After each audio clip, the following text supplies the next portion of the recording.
ప్రత్యక్ష దైవం, ఈ విశ్వానికి కలవు నాయకుడు, ఈ కలియుగానికి నాయకుడు ఆయనే.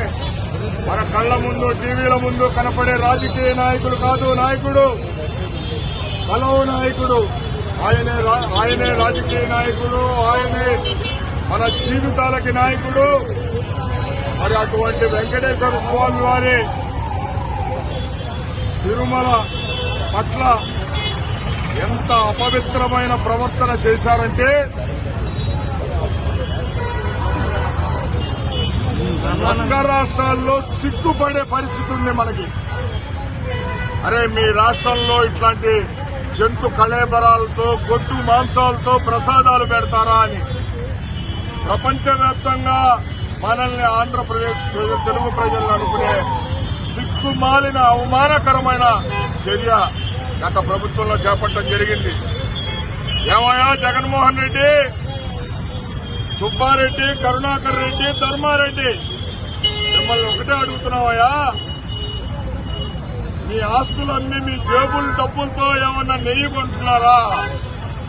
దేవాలయంలో వాడే కైంకర్యాలకి ప్రసాదాలకి భక్తులుగా మా డబ్బులేసిన మా డబ్బులతో నెయ్యి కొంటుంటే దాంట్లో కూడా కమిషన్లకి కక్కుర్తి పడ్డారంటే ఎంత సిగ్గుచేటు. అసలు మిమ్మల్ని ఏమనాలి? మనుషులు అనాలా, పశువులు అనాలా, లేకపోతే పురాణాల్లో చెప్పిన రాక్షసులు అనాలా మిమ్మల్ని?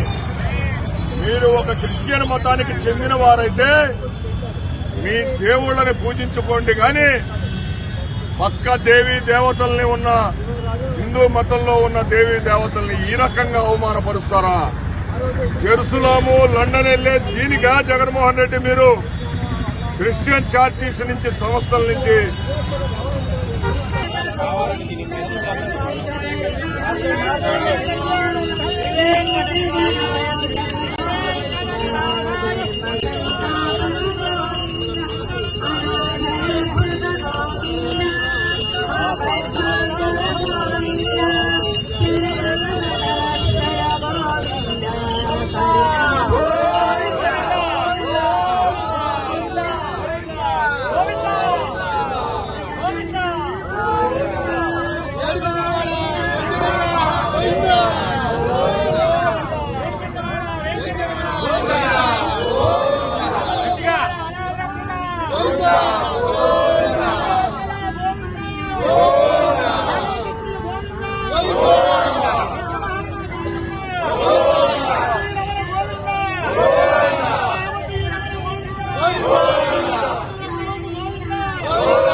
స్వామివారిని దర్శించుకుని వెంగమాంబ దాంట్లో అన్నం ప్రసాదం తింటే ఆ తినే పరిస్థితి కూడా లేకుండా చేశారే, ఎంత దారుణమైన పరిస్థితి.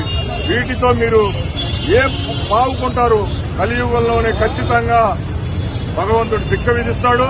మేము ఒకటే డిమాండ్ చేస్తున్నాం, కేంద్ర ప్రభుత్వంలో ఉన్న ఎన్డీఏ ప్రభుత్వం దేవాలయాల మీద పెత్తనాన్ని రద్దు చేస్తూ ఒక చట్టం చేయాలి. అట్లానే దేవాలయాల్లో అన్యమత ఉద్యోగస్తుల్ని వెంటనే తొలగించి వాళ్ళని వేరే డిపార్ట్మెంట్లకు పంపించాలి. ఇది మా ప్రధాన డిమాండ్. మా ప్రధాన డిమాండ్ తీరే వరకు ఈ ప్రభుత్వాలపైన స్వామివారి భక్తులుగా మేము పోరాటాలు చేస్తూనే ఉంటామని చెప్పి ప్రభుత్వాల్ని హెచ్చరిస్తున్నాం.